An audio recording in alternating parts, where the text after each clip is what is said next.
Salut, bienvenue dans cette nouvelle vidéo. Si tu me suis sur les réseaux sociaux, d'ailleurs ça s'affiche juste ici, petite pub, on connaît. Et je suis en voyage au Sri Lanka pour 2 mois et demi, histoire de surfer, de produire du contenu trop cool. Et aujourd'hui, tu l'as vu dans le titre, c'est l'heure de te montrer les premières sessions que j'ai pu faire au Sri Lanka.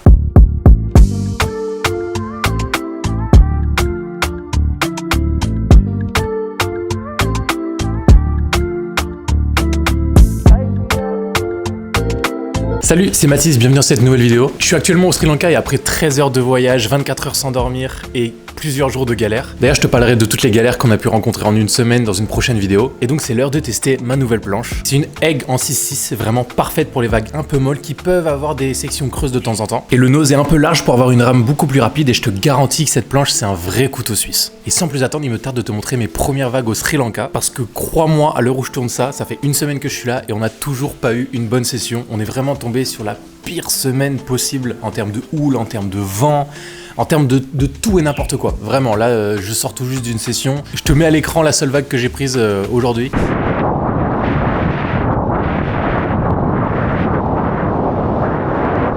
Mais c'est quoi cette merde? Ouais, c'était vraiment compliqué. Mais en tout cas, t'inquiète pas, dans cette vidéo, tu vas voir des bonnes sessions. Voilà, je vais t'en mettre une ou deux. Je sais pas encore comment je vais disposer ça. Mais écoute, sans plus attendre, c'est parti pour du surf au Sri Lanka.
Mec, t'es un vrai pirate. Il y en a un qui drop sur ma vague.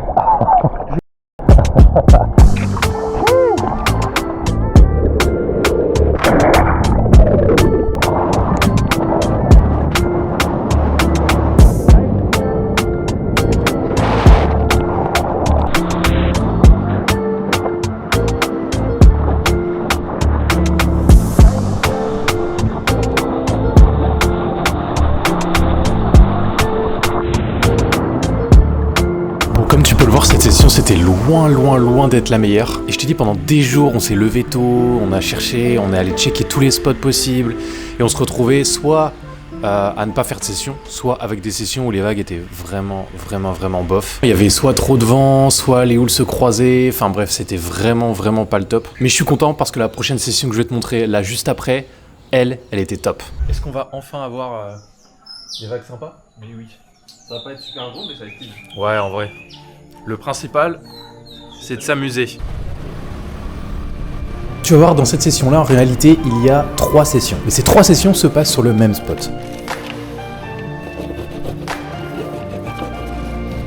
C'est en vrai là? C'était pas très gros, mais franchement, on a eu des bonnes petites vagues. Let's go mec!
Ah mec, franchement, c'est la meilleure session qu'on a eue depuis qu'on est arrivé, je crois. Ouais. En 10 jours, c'est la première session où vraiment les vagues étaient belles, ça ouvrait. Franchement, c'est trop cool. Ouais, c'était bien sympa, je suis content. Le mec, il est à l'autre bout de la planète. Qu'est-ce qu'il prend? Un croissant. Et moi, je suis frère Coca. Santé, mec. On ne trouvait plus la moto du go. Bah, on l'a trouvé.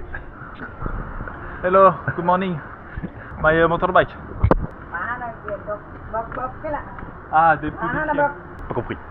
Ok, bon, je pense que c'est le moment de te parler de mon expérience un peu en termes de surf au Sri Lanka. Déjà, mis à part le fait qu'on soit tombé sur une première semaine ultra compliquée en termes de surf, de ce que j'ai pu voir, déjà le truc qui est vraiment super chiant, mais bon, c'est un peu pareil en France, c'est de devoir ramer. Le plus chiant là, c'est de ramer. On n'en peut plus. Faut ramer 5 km pour atteindre les vagues. Qu'est-ce qu'on rame pour atteindre les vagues? C'est un truc de fou. On doit ramer facile 10 minutes. Peut-être pas, peut-être que j'abuse. Mais on rame beaucoup histoire d'atteindre la barre des vagues, parce que les vagues en fait déferlent beaucoup plus loin. Mais mis à part ça, je pense qu'on a énormément de chance d'avoir commencé, d'avoir appris le surf en France. Parce qu'en France, on a des conditions qui sont pas faciles du tout. Enfin, encore une fois, ça dépend des spots. Mais quand ça veut, en France, c'est plutôt vénère. Et là, ici, pour apprendre, c'est l'idéal. En fait, la lecture de vagues ici, j'ai l'impression qu'elle existe quasiment pas. J'ai dit quasiment, attention. Parce qu'en fait, les vagues, c'est tout le temps la même, et elles déferlent tout le temps au même endroit, et c'est relativement mou. Ce qui fait que t'as juste à te concentrer sur tes appuis, sur le balancement de tes bras, sur ton regard. En fait, t'as juste à te concentrer sur la manière dont tu vas évoluer sur la vague. Et ça, je trouve que pour progresser, il n'y a rien de mieux. En tout cas, j'ai pu faire que quelques sessions ici et j'ai vraiment hâte de voir ce que l'avenir me réserve en termes de surf ici parce que vraiment, je trouve que les vagues sont dingues. Et déjà, en plus, c'est la première fois que je surfe sans combi. Genre en maillot de bain et avec un top. C'est la première fois que je fais ça. Donc la sensation est très bizarre, on a l'impression un peu d'être tout nu. Et le surf ici, en fait, c'est du surf facile. Clairement, c'est du surf facile, les vagues sont pas si fortes que ça, même s'il y a un peu de taille, franchement, il y a largement de quoi s'en sortir. Et encore une fois, je trouve que pour progresser, c'est des vagues vraiment parfaites. Faut juste faire attention quand tu tombes avec le riff qui est en dessous, parce que vu que moi je suis grand, je le touche assez facilement, donc faut juste faire attention à ça, et aux oursins, évidemment. En tout cas, si cette vidéo t'a plu, n'hésite pas à mettre un petit pouce bleu et à me dire dans les commentaires si t'as déjà surfé à l'étranger, au Sri Lanka ou quelque part, alors n'hésite pas à me dire ça dans les commentaires. Et n'oublie pas de t'abonner si jamais tu veux voir les prochaines vidéos que je vais sortir sur le Sri Lanka, parce que oui, évidemment, il y en a d'autres de prévues. D'ailleurs, j'en poste énormément sur les réseaux sociaux, qui s'affichent sur ton écran là. Je prépare plusieurs grosses vidéos sur tout le voyage, qui va tout résumer, les problèmes qu'on a eu. Donc vraiment, n'hésite pas à t'abonner si jamais ça t'intéresse. Écoute, sur ce, live like Jay, on se retrouve bientôt dans une prochaine vidéo. Ciao!